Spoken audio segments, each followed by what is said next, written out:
The gleaming metal hull of the Cathar family vessel shuddered violently as it penetrated Earth's atmosphere.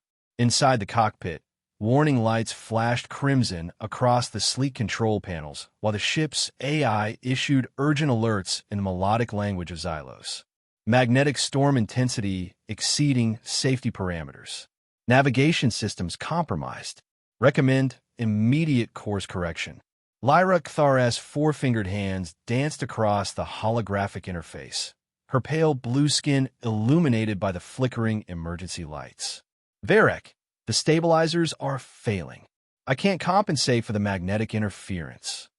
Her husband's face, normally composed and stoic, now displayed the universal expression of fear as he fought the manual controls. The storm wasn't in any of our data. This shouldn't be happening. His voice remained steady despite the panic evident in his luminescent yellow eyes. Xyler, secure yourself immediately. In the passenger compartment behind them, their son scrambled to fasten the additional safety harnesses. At 10 Earth years old, Xyler was small for a Xylonian child, with delicate features that mirrored his mother's scholarly appearance. His thin limbs trembled as he secured the final clasp across his chest. Are we going to crash? Xyler's voice quavered, barely audible above the ship's groaning metal frame. Neither parent answered as Varek fought to maintain some semblance of control over their rapidly descending craft. Lyra abandoned the navigation system and diverted all remaining power to the emergency landing protocols. Impact in 30 seconds, the AI announced dispassionately. Recommend preparation for emergency landing procedures. Varek's voice was grim. Hold on. This will not be pleasant. The forest canopy rushed up to meet them, ancient trees shattering against the ship's hull as it carved a destructive path through the jungle. Metal screamed against wood, systems overloaded in cascading failures, and the family was thrown violently against their restraints as the vessel finally ground to a halt in a small clearing, leaving a trail of destruction in its wake. For several minutes, the only sounds were the pings and hisses of cooling metal and the faint, unfamiliar calls of Earth creatures disturbed by the violent arrival. Then, slowly, emergency systems activated, bathing the ship's interior in a soft blue glow. Damage assessment in progress, the AI reported. Communication systems, offline. Propulsion systems, offline. Life support, functioning at 62% capacity. Hull integrity, compromised in sections C and D. Lyra unclasped her restraints with shaking hands. Xyla, are you hurt? From the passenger compartment came a small voice. I'm okay, Mother. Varek was already assessing the ship's condition through the remaining functional displays. We're grounded. The magnetic storm has completely fried our primary navigation and communication systems. He looked up at his wife, his expression a mixture of anger and concern. This expedition of yours may have just stranded us on this primitive world. Lyra ignored the accusation. What matters now is our safety. The atmospheric composition is breathable according to our pre-mission data, but we should run a confirmation scan before venturing outside. Outside, Varek's tone was incredulous. Our priority should be repairs and sending a distress signal back to Xylos. A signal that would take years to reach home, assuming we could even penetrate the magnetic interference, Lyra countered. And we both know the Planetary Council would be more likely to send an elimination team than a rescue party after we deliberately violated the separation edict. Their argument was interrupted by a soft beep from the environmental analysis system. Atmosphere scan complete, the AI announced. Composition within acceptable parameters for Xylonian physiology. Warning, high humidity levels detected. Recommend limited initial exposure. Xyler had unbuckled his restraints and moved to the viewport, pressing his face against the transparent material. Mother, Father, I can see moving things out there. The parents joined their son, gazing out at the tropical forest that surrounded them. Dense vegetation and 1,000 shades of green pressed against the clearing their crash had created. Strange sounds filtered through the damaged hull. Chirps, rustles, and distant calls unlike anything they had ever experienced on their sterile, controlled homeworld. Remarkable, Lyra whispered, her scientific curiosity momentarily overriding her concern. A genuine, unregulated ecosystem. Do you know how many distinct species might be present in just this small area? Thousands, perhaps tens of thousands. Nothing like our simulated nature preserves. Varric was less impressed. And how many of those species might consider us a threat? Or food? He moved to the equipment locker and began removing emergency supplies. We need to establish a secure perimeter before nightfall. Our scanners indicate this planet has a relatively short day-night cycle. Lyra nodded reluctantly, pulling herself away from the viewport. You're right. Xyler, help me gather the research equipment. We may as well collect data while we're here. The boy hesitated, his eyes still fixed on the alien landscape.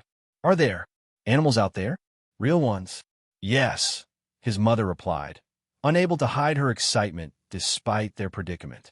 Living creatures that evolved naturally, not designed or programmed. It's what we came to study. It's what you came to study, Varric corrected sharply. I came to protect my family, which has become considerably more difficult. He softened his tone at the sight of his son's frightened expression. But yes, they're animals, which is why we must be cautious. As the family prepared to venture outside, none of them noticed the silent figure watching from the dense underbrush 50 meters away. A human girl, her dark eyes wide with astonishment at the metal craft that had fallen from the sky. The humid air hit them like a physical presence as the hatch slid open.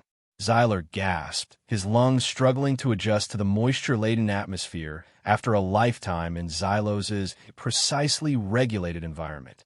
Varric immediately deployed a portable shield generator, creating a small protective bubble around their exit point.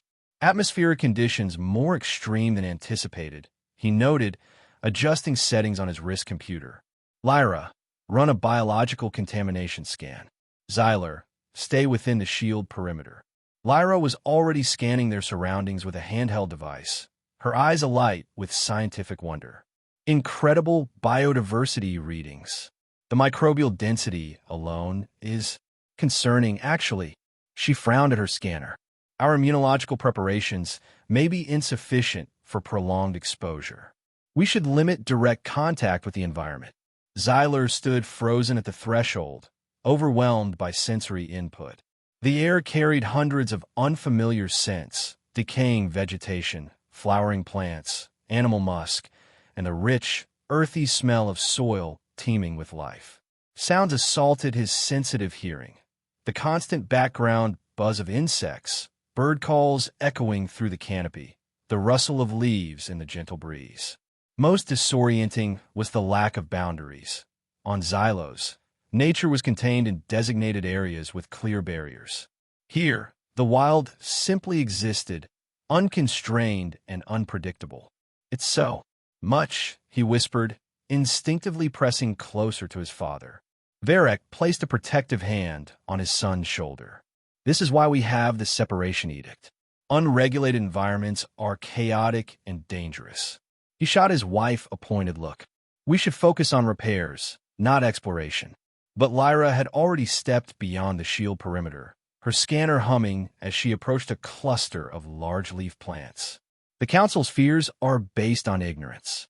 Look at this plant structure, so similar to our extinct Lumina species, yet distinctly different in cellular composition. The evolutionary parallels are fascinating. As the family cautiously established their temporary camp, utilizing the remaining functional technology from their ship, they remained unaware of their observer. Mai Lin had crept closer, concealing herself behind the massive trunk of a strangler fig. At 18, she had spent her entire life in this forest, learning its secrets from her grandfather, the last of a long line of traditional forest guardians. She had never seen beings like these before. Their blue-tinged skin, elongated limbs, and strange clothing marked them as something beyond her experience. They were not loggers or poachers, the usual human intruders she avoided. Their strange vessel and equipment suggested something far more extraordinary. Mai Lin's grandfather had told her stories of stars harboring other worlds, but she had always considered them mere legends. Now, Evidence stood before her eyes. She watched as they established a perimeter of small devices around their damaged craft, the air shimmering slightly where invisible barriers formed.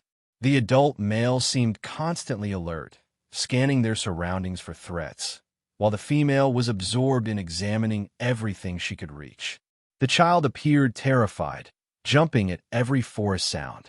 "Strangers from beyond the sky," she whispered to herself in Vietnamese. "What are you seeking in our forest?" As darkness fell, the alien family retreated into their damaged vessel, sealing the entrance behind them. My Lin slipped away through the gathering shadows, moving silently through the forest paths she had known since childhood. Her grandfather would need to hear of this extraordinary development. Inside the ship, the family huddled in the main cabin, emergency lighting casting eerie shadows across their faces. Varek had managed to restore partial power to the environmental systems, maintaining a comfortable temperature despite the hull breaches he had temporarily sealed.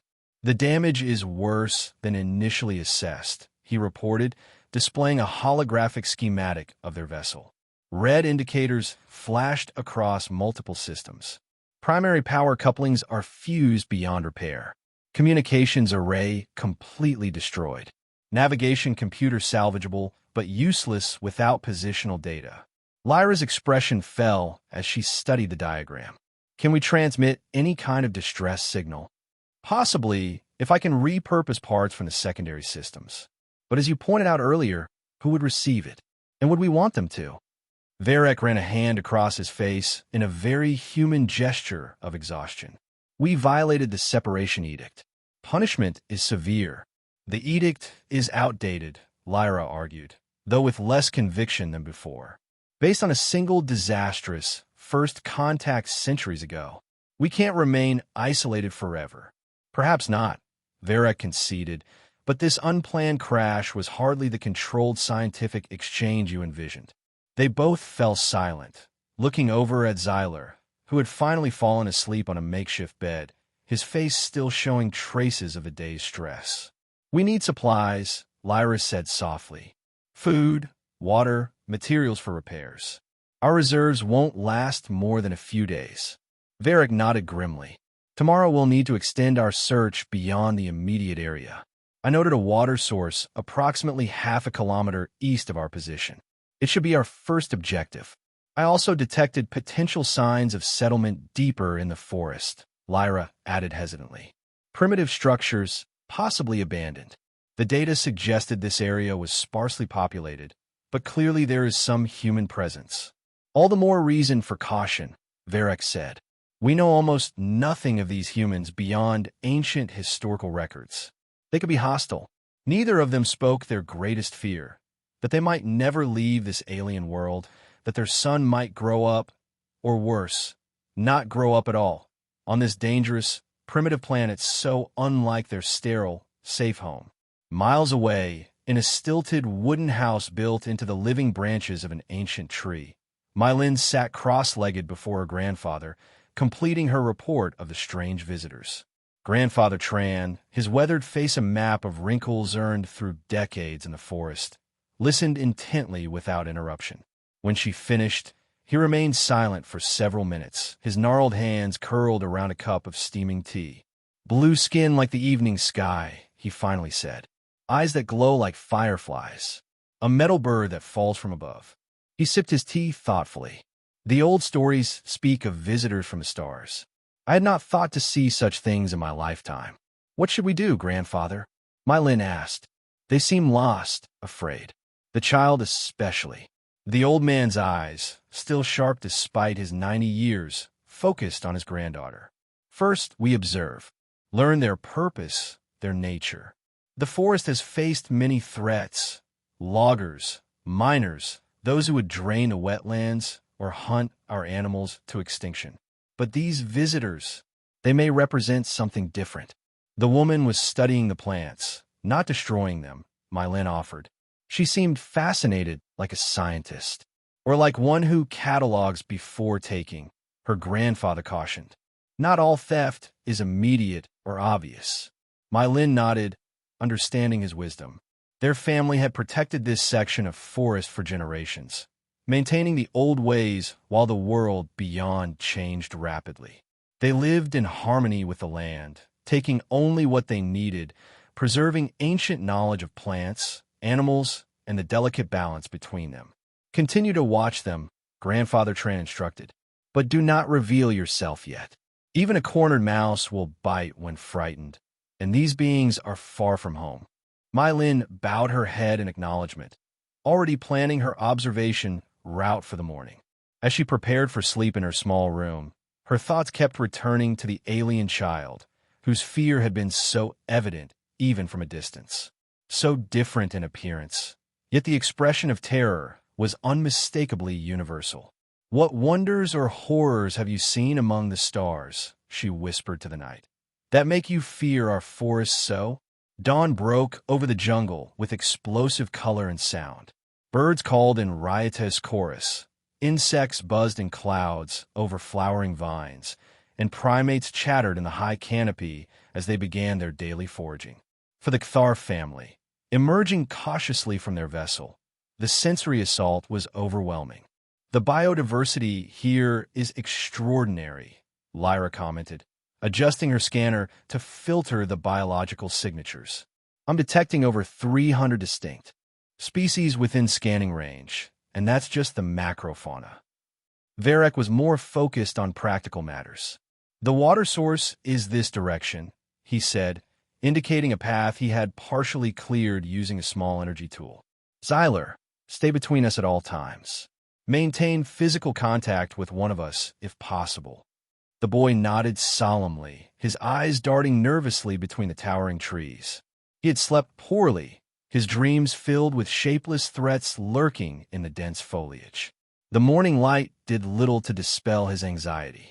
They made their way carefully along the crude path, Varek in the lead with a protection field generator, Lyra continuously scanning their surroundings, and Xyler clutching his mother's free hand. The humidity had increased overnight, causing their temperature-regulating clothing to work overtime, leaving damp patches at their joints. "Look there," Lyra said suddenly, pointing to a nearby tree. "That's a primitive tool of some kind." Varek approached cautiously, examining what appeared to be a simple arrangement of bent saplings and vines. "A trap," he concluded after a moment, "designed to snare animals when triggered. So there are intelligent inhabitants nearby," Lyra mused. "Fascinating. Their technological level appears minimal. Or they choose simple methods for specific purposes," Varek countered. "Don't underestimate potential threats based on technology alone." They continued toward the water source, noticing more signs of human presence. A cleared path different from their own, stacked stones at certain junctions, markings carved into trees. Varek grew increasingly tense, his hand never straying far from the defensive weapon at his hip. When they reached the small stream, Lyra immediately began collecting water samples while Varek established a defensive perimeter. Xyler, given permission to remain within sight, but explore the immediate stream bank, crouched to examine tiny creatures skittering across the water surface. "Water striders," Lyra explained, noticing his interest. "They utilize surface tension to distribute their weight. See how they create small depressions without breaking through."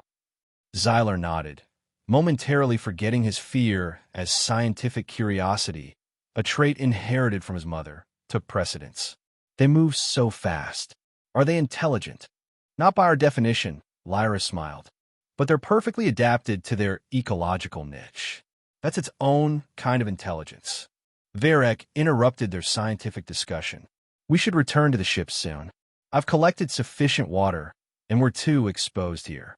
As they prepared to leave, Xyler noticed a strange glow emanating from a dense patch of vegetation across the stream. "Mother, look," he pointed. "That plant is glowing." Lyra turned, her scanner immediately directed toward the phenomenon. "Bioluminescence in daylight? That's unusual.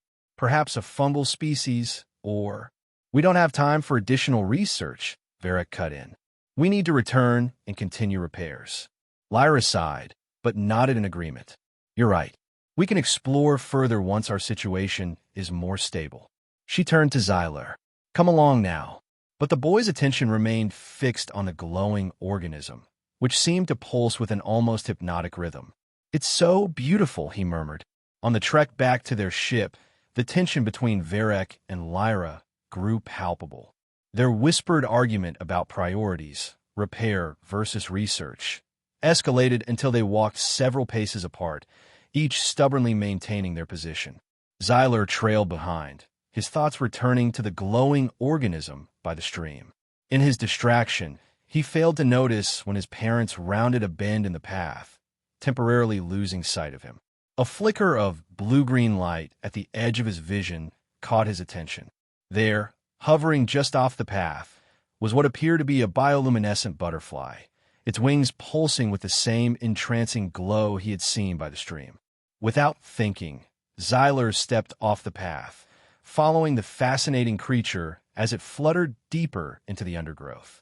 "Wait," he called softly, extending a hand toward it. "I just want to look at you." The butterfly, if that's what it was, maintained a tantalizing distance, always just beyond reach, leading him further from the path with each step. Xyler, his scientific curiosity fully engaged, followed without hesitation, ducking under vines and pushing through ferns, his eyes fixed on the glowing insect. It was only when the butterfly suddenly vanished and Xyler found himself in an unfamiliar clearing that he realized his mistake. He turned around, trying to retrace his steps, but the dense vegetation looked identical in every direction. "Mother," he called, his voice cracking with sudden fear. "Father." No response came except the background chorus of jungle sounds, now seeming much more threatening than fascinating. Xyler activated his personal communicator, but the signal indicator remained red, either too much interference or too far from his parents' devices. "Don't panic," he told himself, trying to recall his father's emergency protocols. "Remain in place. Conserve energy. Wait for rescue."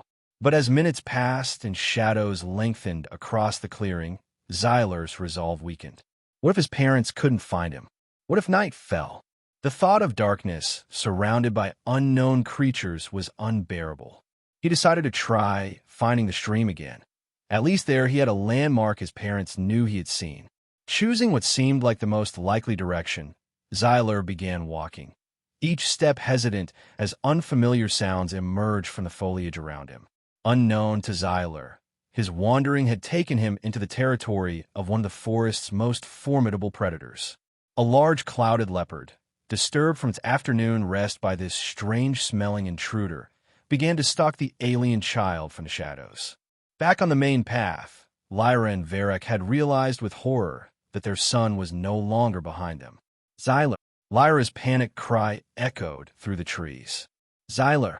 Varek activated his scanner, searching for their son's biosignature, but the dense foliage and overwhelming biodiversity created too much interference for precision.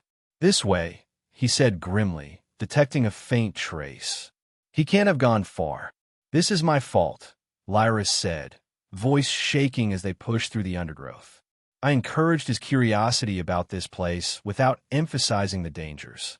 "Blame serves no purpose now," Varek replied, though his tone was sharp with fear rather than comfort. "We need to find him before nightfall." As they searched frantically, calling their son's name with increasing desperation, Mai Lin watched from her hidden observation post high in a tree. She had been following the family since dawn, intrigued by their systematic collection of samples and data. When she saw the child wander off, following one of the forest's luminous rail butterflies, she had considered intervening immediately.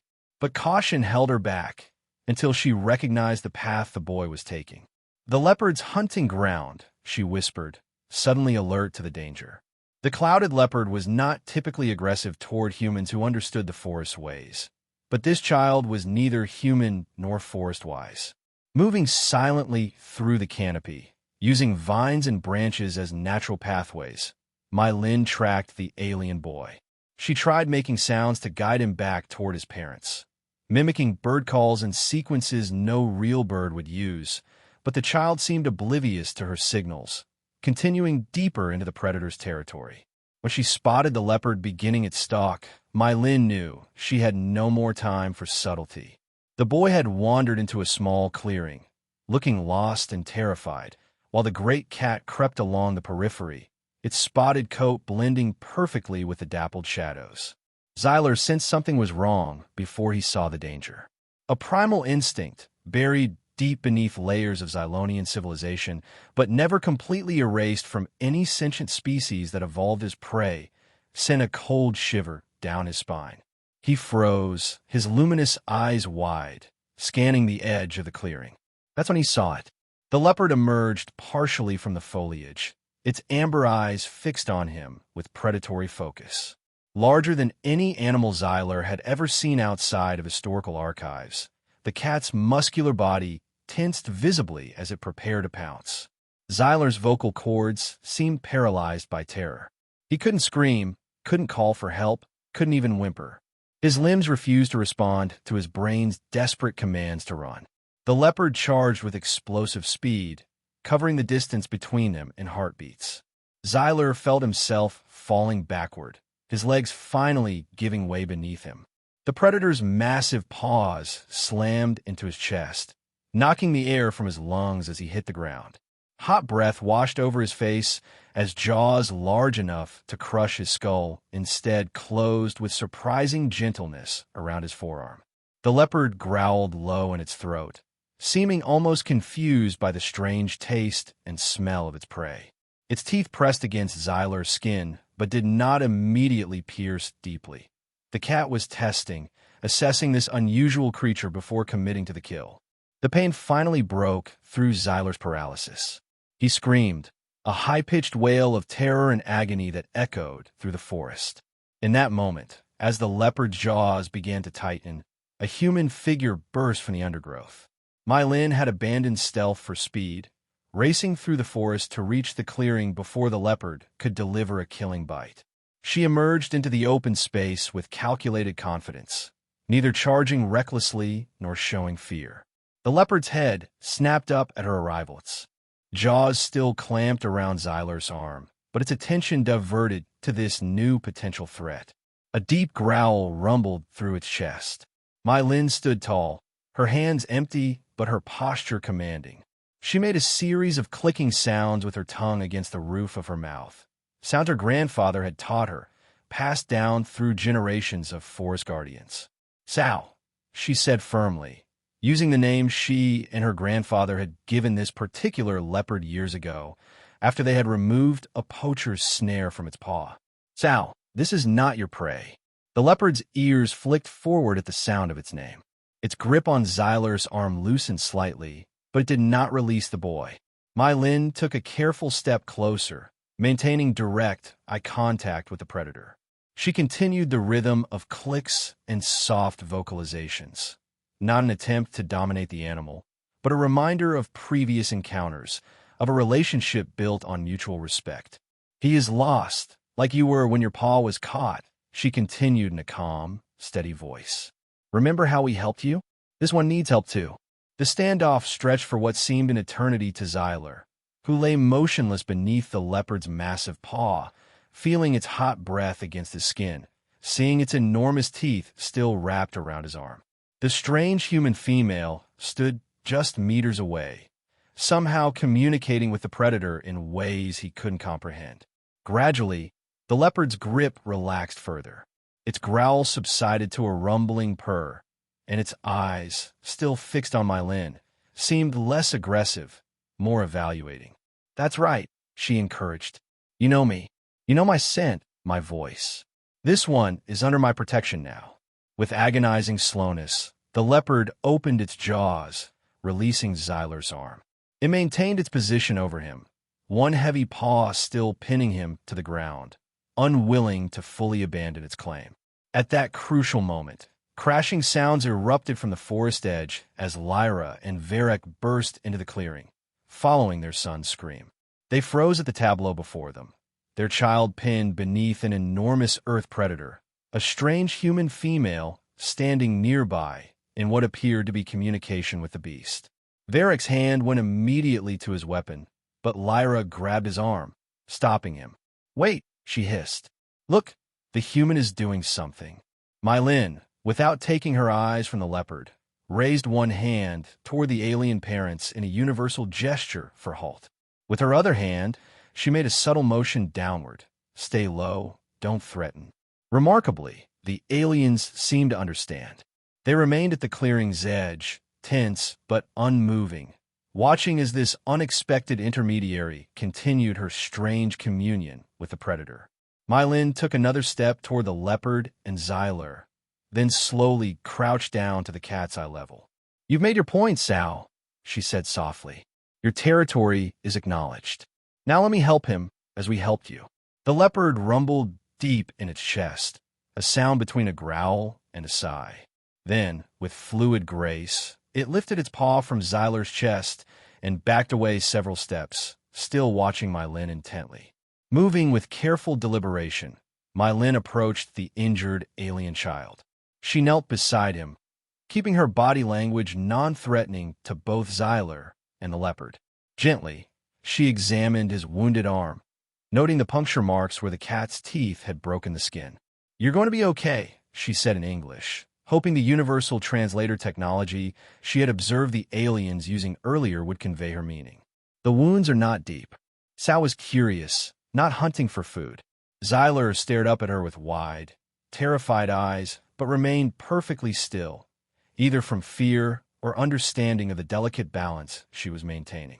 Mylin glanced back at the leopard, which had settled onto its haunches, watching the proceedings with feline intensity. "Thank you for your mercy, forest brother," she said in Vietnamese. "This debt will be remembered." As if understanding her words, the great cat rose, gave one final appraising look at the gathered beings who had invaded its territory, then turned with dignified slowness and melted back into the forest shadows. Only when the leopard had completely disappeared did Mylin help Xyler to a sitting position. His parents rushed forward then, Lyra gathering her son into a tight embrace while Varek positioned himself protectively between his family and the human stranger. "Who are you?" Varek demanded, his translator converting his Xylonian language into accented but understandable English. "What did you do to that predator?" Mylin stood slowly, keeping her hands visible. "My name is Mylin. I am a guardian of this forest, as was my grandfather and his grandfather before him." She nodded toward where the leopard had vanished. "Sal is not my pet or servant. We have an understanding. My family once saved him from a poacher's trap when he was younger. He remembers." Lyra looked up from examining her son's wound. "You saved our child. We are deeply indebted to you." "He wandered into Sal's territory," Mylin explained. The leopard was confused by his unfamiliar scent and appearance. "I don't think he intended to kill immediately, more to investigate this strange creature in his domain." Varek's posture remained guarded. "You speak as if the animal has human reasoning." Mylin smiled slightly. "Not human reasoning, no. Leopard reasoning. Different, but no less real." She gestured to Xyler's wound. "That needs cleaning and proper treatment. The jungle has many microscopic dangers more threatening than sow's teeth. Our medical supplies are back at our shelter," Lyra said carefully. "I have better," Mylin replied. "Plants that will prevent infection and speed healing. My home is closer than your crashed ship. You should come with me." Varek tensed further. "How do you know about our ship? Have you been watching us?" "Zets, Mylin ansuhon stili." "Since you arrived. It's my responsibility to know what happens in this part of the forest." She nodded toward Xyler, whose blue skin had paled considerably. "Your child needs treatment soon. You can ask me more questions on the way." Lyra and Varek exchanged looks, a silent communication between long-bonded partners. Despite their advanced technology and Varek's weapon, they recognized their vulnerability in this alien environment. This human had just demonstrated knowledge and abilities they lacked, knowledge that had saved their son. "Lead the way," Lyra decided, helping Xyler to his feet. "We will follow." Mylin nodded and turned toward a nearly invisible path at the clearing's edge. "Stay close. The forest has many eyes, and not all are as reasonable as Sal." As they followed their unexpected guide through the dense jungle, Xyler's terror gradually subsided, replaced by fascination. Despite his injury, he couldn't help but notice how differently My Lin moved through the forest compared to his parents. Where they pushed awkwardly through vegetation, she seemed to flow between obstacles. Where they startled at sudden sounds, she cocked her head in recognition, sometimes even smiling at particularly pleasant bird calls. "You're not afraid," he said suddenly, breaking the tense silence of their journey. My Lin glanced back at him. "Of the forest? No, it's my home. But there are predators," Xyler insisted. "Dangerous creatures." "Yes," she acknowledged, "just as there are in any home. The secret is understanding, not fear. Sao attacked because you are unknown, unpredictable. To live in the forest, you must become part of its patterns, not disrupt them." Lyra, supporting her son as they walked, listened intently to this exchange. "Your philosophy sounds remarkably similar to ancient Xylonian teachings before the Great Separation." My Lin's eyebrows rose in curiosity. "Great Separation? A chapter in our history," Lyra explained carefully. "After a problematic first contact with another species, our world isolated itself from interstellar relations. Knowledge of other worlds, other beings, became restricted. The natural world itself was increasingly controlled and regulated. Which served us well," Varek interjected, "preventing further disasters, while creating new ones," Lyra countered.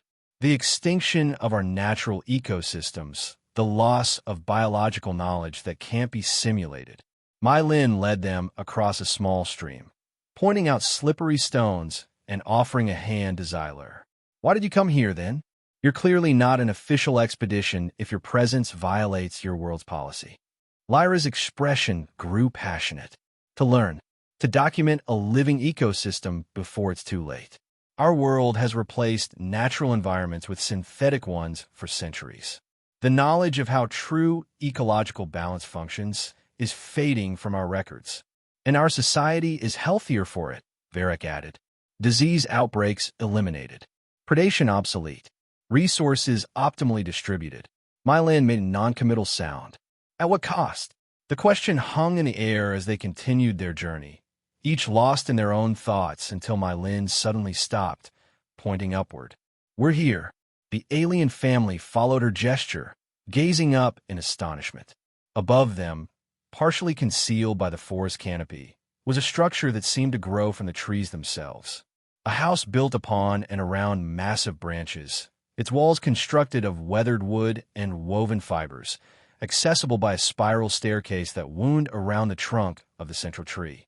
"You live up there?" Xyler asked, his pain momentarily forgotten in wonder. My Lin smiled. "Yes, above the leopard's reach, catching the breeze, closer to the birds and stars." She started up the stairs. "My grandfather's waiting. He will help with your wounds." The climb was challenging for the Xylonians, unaccustomed to such physical exertion, but the spectacular view from above the canopy was worth their efforts. The treehouse was larger than it appeared from below, with several connected platforms forming a spacious dwelling. Natural materials had been used throughout, yet the design showed sophisticated understanding of structural engineering, with clever systems for collecting rainwater and ventilation. Standing on the main platform, waiting for them, was an elderly man with a weathered face and alert eyes. Despite his advanced age, he stood straight-backed and dignified, wearing simple clothes of natural fibers. "Grandfather," My Lin addressed him respectfully in Vietnamese before switching to English. "These are the visitors I told you about. The child was injured by Sao, but I intervened." The old man studied the alien family with undisguised fascination rather than fear or suspicion. He nodded to My Lin. "Bring the young one here." Lyra hesitated, instinctively protective of her injured son, but Varek placed a gentle hand on her shoulder. "Their knowledge of local biology likely exceeds our medical capabilities in this environment," he said quietly. Grandfather Tran motioned toward a low bamboo platform covered with woven mats. "Place him there. My Lin, prepare the medicine pouch." As My Lin moved efficiently around the dwelling, gathering supplies, the old man knelt beside Xyler with surprising agility. He examined the puncture wounds without touching them, his eyes narrowing in concentration. The leopard was curious, not hunting, he concluded, echoing his granddaughter's earlier assessment. Fortune smiled on you today, Starchild. Xyler blinked at the unfamiliar term. Starchild. The old man smiled. You come from beyond our sky, do you not? From among the stars. Lyra exchanged glances with Varek before answering cautiously. Yes, our home is very far from here. Mylin returned with a wooden bowl containing a paste of crushed leaves, a clean cloth, and a small pot of steaming liquid that filled the air with a pungent herbal aroma. This will cleanse the wounds, Grandfather Tran explained, dipping the cloth in the steaming liquid. It may sting, but infection must be prevented. Xyler winced as the hot cloth touched his injured arm, but he remained still, watching with scientific curiosity as the human healer worked. The old man's hands moved with practiced precision, cleaning each puncture thoroughly before applying the green paste. These are antibiotic and coagulant properties, Lyra observed, her scanner discreetly analyzing the treatment. Similar compounds to those in our medical supplies, but perfectly adapted to the local biological environment. The forest provides everything needed for healing, Grandfather Tran said as he wrapped Xyler's arm with a clean strip of cloth. If one knows how to ask and where to look. Varek had been examining the treehouse while his son was being treated, his security training compelling him to assess this new environment. You live completely isolated here? No connection to your species' larger civilization. Mylin, who was preparing a tea from another mixture of dried plants, smiled at the question. We're not completely isolated. The nearest village is a day's journey on foot. We visit occasionally for supplies we cannot make ourselves. Some villagers come to my grandfather for healing when modern medicine fails them. We choose this life, Grandfather Tran added, securing the bandage on Xyler's arm, to maintain the old knowledge, to protect the forest from those who would destroy it for temporary gain. You're conservationists, Lyra realized, her expression brightening. Like me, the old man's eyes twinkled. Perhaps, though I suspect our methods differ considerably. The wound will heal well, he continued, addressing Xyler directly. But you must keep it clean and dry. No more adventures with leopards for a few days, yes? Xyler managed a small smile. No more adventures with leopards ever would be better. Everyone laughed, the shared humor briefly bridging the vast differences between them. Mylin offered cups of the steaming tea to everyone. This will restore strength and help fight any infection that might have entered the bloodstream. Lyra scanned the liquid surreptitiously, then nodded to her husband and son. It's compatible with our physiology. The compounds are actually quite beneficial. As they sipped the bitter but invigorating tea, Grandfather Tran settled cross-legged on a mat, studying his unusual guests. Now, he said, perhaps you will tell us more about your world and why you have come to ours. For the next hour, sitting in the treetop, dwelling with the sounds of the forest all around them, the two families exchanged their stories. Lyra explained their mission, to study Earth's natural ecosystems, their ship's crash, and their predicament. In turn, Grandfather Tran and Mylin shared the history of their family's role as forest guardians, protecting the land from poachers, illegal loggers, and environmental exploitation.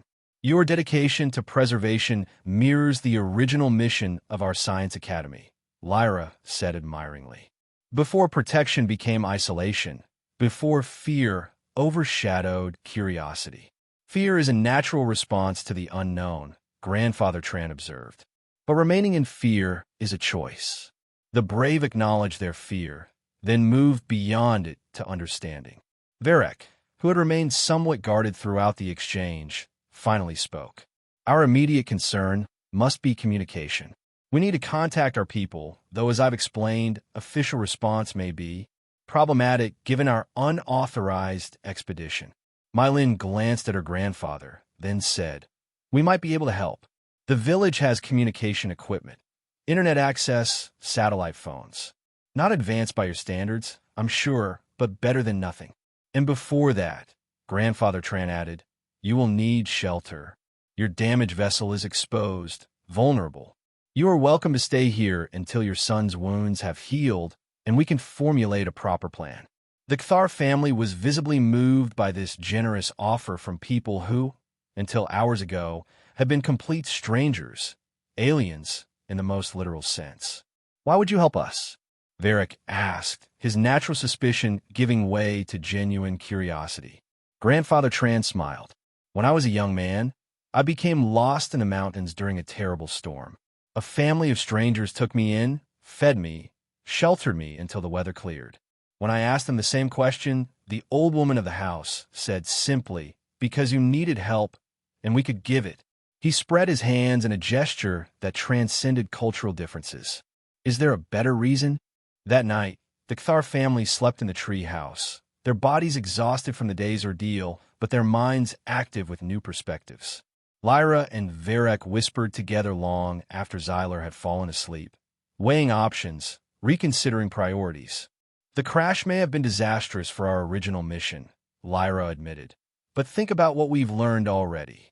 Not just biological data, but this way of life, humans living in balance with a complex ecosystem rather than controlling or destroying it. It contradicts everything the Council claims about primitive species. Varric sighed, his earlier rigidity softening. I was wrong about the dangers here. Or rather, not wrong that dangers exist, but wrong about our ability to navigate them without help. He glanced toward where my Lin and her grandfather slept on another platform. These humans possess knowledge we lack, despite our technological advantages. There's wisdom in their methods. Then perhaps, Lyra suggested cautiously, our new mission should be learning from them, rather than merely studying their environment. Perhaps, Varric conceded, though the question of our return remains. Their whispered conversation continued until exhaustion finally claimed them, their dreams filled with strange forests and unfamiliar stars. The next week passed in a rhythm of recovery and discovery. Each day, Grandfather Tran changed the dressing on Xylar's wound, which was healing remarkably well under his care. My Lin took Lyra on expeditions through the forest, showing her plants and animals she had only theorized about, explaining the complex relationships between species that maintain the ecosystem's balance. Varric divided his time between salvaging useful equipment from their damaged vessel and learning survival skills from Grandfather Tran. The elderly human taught him to move silently through the forest, to recognize signs of predators, to find clean water sources, and to construct shelters from natural materials. Most surprisingly, Xylar, once recovered enough to explore, began shadowing my Lin, his initial terror of the forest transforming into cautious fascination. She taught him to identify bird calls, to spot medicinal plants, to read weather patterns in cloud formations and animal behavior. The alien boy absorbed everything eagerly, his scientific mind finding new purposes in practical knowledge. One evening, as they shared a meal of fruits, roots, and protein supplements from the ship's stores, Grandfather Tran made an announcement. Tomorrow, my Lin will guide you to the village. Your son is strong enough to travel now, and you need to consider your next steps. Lyra looked up from the biological samples she'd been cataloging. You think the villagers will help us contact our people? They will be cautious.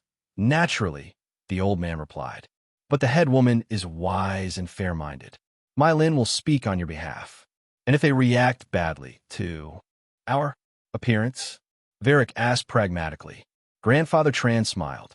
Humanity has imagined beings from other worlds for centuries. Some will be frightened, yes. Others curious, excited. Much like your son's changing reaction to our forest.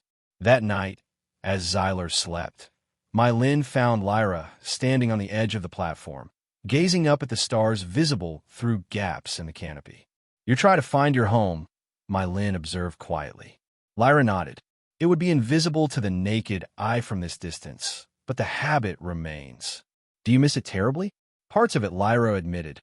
The libraries, the laboratories, old colleagues. But being here has made me realize how sterile our world has become. We've sacrificed wilderness for safety, mystery for certainty. My Lin leaned against the railing.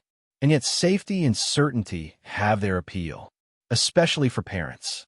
Lyra glanced back at her sleeping son. Yes, that's the eternal balance, isn't it? Growth requires risk, but love demands protection. My grandfather says the wisest path walks between, accepting necessary risks while avoiding needless dangers. Your grandfather is a true philosopher, Lyra said with genuine admiration. Our science academy would benefit greatly from his perspective. My ling so my. He would say they have forgotten how to listen to the wisdom of simple things. They stood in companionable silence for a while, two females from vastly different worlds finding common ground under the same stars. The journey to the village the next day took nearly 8 hours, following narrow paths through dense jungle before emerging onto wider dirt roads. Mai Lin led the way confidently, occasionally pointing out interesting features or warning of natural hazards. Xyler, his arms still bandaged, but no longer painful, asked endless questions about everything they encountered. His initial terror had transformed into scholarly enthusiasm, much to his mother's delight and his father's cautious approval. You sound more like your mother every day, Vera commented after Xyler's detailed observation about a symbiotic relationship between ants and a flowering tree. Is that bad? The boy asked, suddenly concerned. Varric smiled, a rare expression that transformed his serious face. No, your mother's curiosity is one of her finest qualities. I merely hope you also inherit my caution to balance it. As they approached the village outskirts, Mai Lin stopped them. Wait here a moment, she instructed. Let me speak to Headwoman Dao first. Your appearance might cause excitement. Left alone at the forest edge, the Cathar family watched the village with undisguised fascination. Simple wooden structures lined dirt streets, with gardens and livestock pens interspersed between dwellings. People moved about their daily tasks, carrying water, tending crops, repairing tools, in patterns as complex and purposeful as any Xylonian city, yet fundamentally different in rhythm and relation. It's so open, Xyler observed. No barriers between dwellings, no designated natural zones. Everything mixed together. An earlier stage of development, Varric began automatically, then paused, reconsidering. Or perhaps just a different philosophy of space and community. Lyra squeezed his hand approvingly. Growth and perspective suits you, my love. After 20 minutes, Mai Lin returned accompanied by an older woman with steel-gray hair pulled into a tight bun. Despite her age, the woman's posture was commanding, her gaze direct and evaluating as she approached the aliens. This is Headwoman Dao, Mai Lin introduced. She has agreed to speak with you. The headwoman studied them without apparent fear, though her eyes widened slightly at their blue skin and luminous eyes. Mai Lin tells me you come from another world, she said without preamble, her English accented but clear. That your ship crashed and you need assistance. Lyra stepped forward, having been designated their spokesperson. Yes, we are peaceful researchers stranded by accident. We seek only communication equipment to contact our people. Headwoman Dao nodded slowly. Our village has faced many strange things over the years. Corporations wanting our land for mining, government officials making empty promises, tourists seeking authentic experiences. A hint of humor touched her expression. But visitors from the stars are certainly new. We understand your caution, Lyra assured her. We will abide by any restrictions you set. The headwoman considered this, then gestured toward the village. Gulme, we'll talk more privately. Some of our people may be frightened by your appearance, others overly excited. Reactions to the unknown vary widely. As they walked through the village, their presence indeed caused a stir. Children peeked from doorways, adults stopped their tasks to stare, whispers followed in their wake. But there was no panic, no hostility, merely the natural human response to something unprecedented. In the headwoman's modest home, over cups of strong local tea, they explained their situation in greater detail. The headwoman listened attentively, asking occasional clarifying questions that revealed a sharp, practical intelligence. We have internet access through a satellite connection, she finally said, installed as part of a government education initiative years ago. It is slow but functional. You may use it to attempt contact with your people. Thank you, Lyra said sincerely. Your generosity honors your community. The headwoman's eyes crinkled slightly. My Lin and her grandfather have vouched for you. Their judgment carries weight here. She paused, studying them carefully. But I must ask, what will happen when your people respond? Will more of you come? With what intentions? The question struck at the heart of the Cathar family's unspoken concerns. Varek leaned forward, addressing the headwoman directly. We came here without authorization, he explained. Our world's government maintains strict isolation from other species based on historical difficulties. If we request official rescue, the response might include protocols we would not wish implemented here. Protocols, the headwoman repeated, her tone making it clear she understood the euphemism. I see. However, Lyra added quickly, we have colleagues who share our perspective, scientists who oppose isolation, who seek renewed contact with other worlds. If we can reach them discreetly, they might arrange private extraction. Headwoman Dao nodded slowly. So you seek not just communication, but secret communication. Yes, Varric admitted, to protect both our family and your community. The headwoman was silent for several moments, weighing options with the gravity of one accustomed to making decisions that affected many lives. Finally, she rose. You may use our equipment with my Lin's supervision. She understands technology better than most here. She fixed them with a stern gaze. But know this, my first responsibility is to my village. If your communication brings danger to our people, I will do whatever is necessary to protect them. We would expect nothing less, Varric replied with newfound respect. The village's communication center was a single room in the small school building, containing 3 aging computers connected to a satellite dish mounted on the roof. A teenage boy served as the village's technical expert, his eyes widening with excitement when introduced to the aliens. Tuan will help you establish connection, Mylin explained. He's taught himself remarkable skills despite limited resources. The boy blushed at the praise, but quickly focused on the task, his fingers flying over the keyboard as he established the satellite link. Connection is slow, he warned, and sometimes weather interferes. Lyra connected a small device from their salvaged equipment to the computer's port. This will adapt your system to our communication protocols. It won't damage your hardware. For the next several hours, Lyra and Varek worked to establish a secure channel to specific colleagues on Xylos, scientists who shared their views on interspecies contact and might help without alerting authorities. The technical challenges were considerable, requiring creative solutions and patience with the limited equipment. Xyler, bored with the technical work, had wandered outside under my Lin's supervision. Through the window, Lyra could see her son helping local children tend a small garden, his initial awkwardness giving way to animated conversation despite language barriers. He's adapting remarkably well, she observed to Varek during a system reboot. Far better than either of us expected. Varek nodded, watching their son demonstrate something to the fascinated human children, his bandaged arm gesturing enthusiastically. Children often surprise us with their resilience.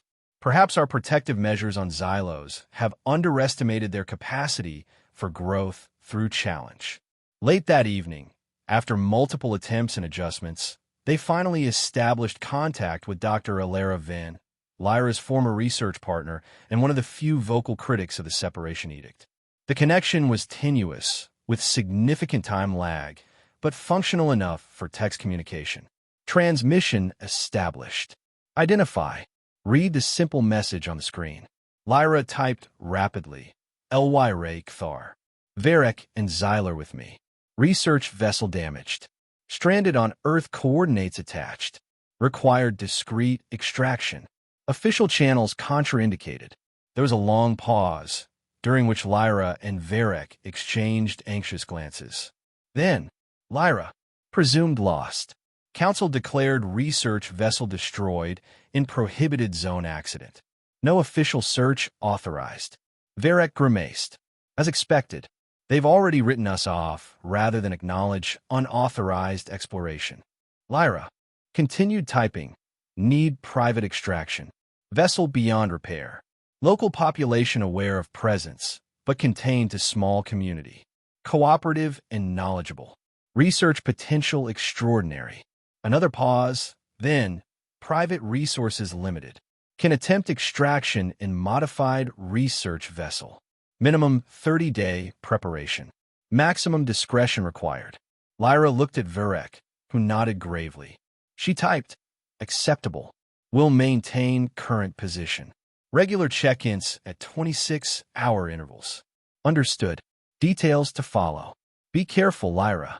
Council monitoring all unusual transmissions. Ilera out. The connection terminated, leaving them staring at the blank screen in the dimly lit room. 30 days, Varek said quietly. At minimum. Time enough to complete significant research, Lyra replied, ever the scientist.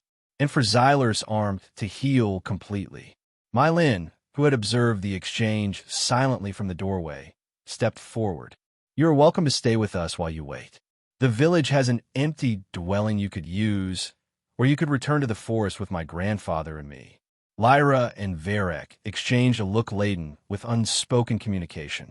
Your grandfather's home would allow us to continue studying the forest ecosystem, Lyra said.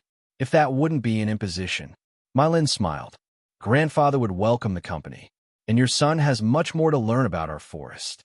They spent one more night in the village, treated to a communal meal where curiosity gradually overcame the villagers' initial reserve. Children were the first to approach, fascinated by the aliens' luminous eyes and blue-tinged skin. Adults followed more cautiously, asking practical questions about their world, their technology, their family structure. Xyler, to his parents' surprise, became an enthusiastic cultural ambassador, demonstrating small devices from their salvaged equipment and describing Xylonian cities with animated gestures. His previous shyness seemed to have vanished in the face of genuine interest. He's finding his voice, Lyra observed quietly to Varek as they watched their son, surrounded by attentive human children. In the most unlikely of circumstances, Varek agreed. Perhaps there's a lesson there for our entire civilization. The following month passed in a rhythm of research, learning, and cultural exchange. The Kthar family returned to Grandfather Tran's treehouse, establishing a daily routine that blended their scientific mission with practical forest knowledge. Mornings were spent with Lyra and Varek documenting local flora and fauna, creating comprehensive biological catalogs enhanced by Grandfather Tran's deep knowledge of medicinal properties and ecological relationships. Afternoons often found Xyler accompanying Mylin on her forest guardian duties, learning to move silently through the undergrowth, to identify animal tracks, to recognize the subtle signs of human intrusion. He has a natural aptitude for tracking, Mylin told Lyra after one such expedition. Once he overcame his fear, his attention to detail became an asset rather than a source of anxiety. Lyra smiled, watching her son carefully sketch a patterned snail shell he'd found. On Xylos, his sensitivity was seen as a weakness to be managed. Here, it's become a strength. Once a week, they journeyed to the village to communicate with Ilera, receiving updates on the extraction preparations and sending compressed packets of research data for safekeeping. The villagers grew increasingly comfortable with their alien visitors, incorporating them into community activities with matter-of-fact acceptance that belied the extraordinary nature of their presence. Varek, initially the most reserved about their forced extension on Earth, underwent perhaps the most profound transformation. The security officer who had once viewed nature as a threat to be controlled now spent hours with Grandfather Tran, learning the old man's philosophy of balanced existence. Your people have forgotten what it means to be part of nature rather than its master, the elderly human observed one evening as they watched the sunset from the treetop platform. This forgetting is the root of many sufferings. We believed we were progressing beyond nature's limitations, Varek replied thoughtfully, creating a safer, more predictable existence. And did you succeed? Grandfather Tran asked, his weathered face serene in the golden light. Varek was silent for a long moment. We eliminated certain dangers, yes. Disease, predation, resource competition. But other dangers emerged: psychological ailments, cultural stagnation, loss of adaptability. The forest teaches balance, the old man said. Remove one element, and others grow unchecked. The healthiest ecosystems maintain all their parts, even those that seem dangerous or unpleasant. As their departure date approached, a certain melancholy settled over the Cathar family. Their research was more successful than they could have imagined, yielding insights that would revolutionize Xylonian biological science if properly disseminated. But beyond the scientific accomplishments, they had formed connections to this place, to these humans, that transcended their original mission. The night before their final contact with Alara, the two families shared a special meal on the largest platform of the treehouse. Mylin had prepared traditional dishes, supplemented by Lyra's increasingly skilled foraging. Even Xyler had contributed, proudly presenting a small basket of rare mushrooms he had located using techniques Mylin had taught him. As they ate under the stars, Grandfather Tran raised his cup in a toast. To unlikely friendships, he said simply, "May they bridge the distances between worlds." The others raised their cups in response, the gesture universal across their different cultures. "What will you do when you return to your world?" Mylin asked. Lyra and Varek exchanged glances. "That has been much on our minds," Lyra admitted. "We cannot simply return to our previous roles, as if nothing has changed. Our experience here has shifted our perspectives," Varek elaborated. The Council's policies of isolation and control suddenly seemed not just restrictive, but harmful. "We were planning to compile our research into an academic presentation," Lyra continued. "But now, I think we need to do more. To advocate for renewed contact, for learning from other species rather than fearing them." "That won't be without risk," Varek cautioned. "The Council has enforced the separation edict for centuries. They won't welcome challenge." "Some things are worth the risk," Lyra replied, reaching for her husband's hand. "Xyler's generation deserves a wider universe than we've allowed ourselves." Their son, who had been listening intently to the adult conversation, suddenly spoke up. "Could we come back? Someday? Or could Mylin and Grandfather Tran visit us?" The simplicity of the question highlighted the complexity of their situation. Interstellar travel, strictly controlled by the Xylonian Council, was not available for personal journeys, and bringing Earth humans to Xylos would violate numerous regulations. "It would be difficult," Varek answered honestly, "but not impossible, particularly if our advocacy succeeds in changing certain policies. And until then," Lyra added, "we'll maintain communication through Alara's network, share continued research, exchange knowledge." Grandfather Tran nodded approvingly. "The seeds of understanding have been planted. Even separated by great distance, they will continue to grow." The extraction vessel arrived under cover of darkness 2 nights later, landing in the same clearing where the Cathar family had first crashed. Smaller than their original ship and designed for stealth rather than comfort, it nevertheless represented their passage home. Alara's pilot, a taciturn Xylonian who clearly disapproved of the mission but followed orders regardless, gave them only 30 minutes for farewells, citing detection risks and orbital constraints. The goodbyes were brief but emotional. Xyler hugged Mylin fiercely, extracting promises of continued correspondence through the secure channel Alara had established. Lyra presented Grandfather Tran with a small device containing comprehensive medical information adapted for Earth biology. Varek, in perhaps the most telling gesture, removed his security officer's insignia and placed it in the old man's palm. "A reminder that protection takes many forms," he said simply. "You have taught me that the most valuable security comes from understanding, not control."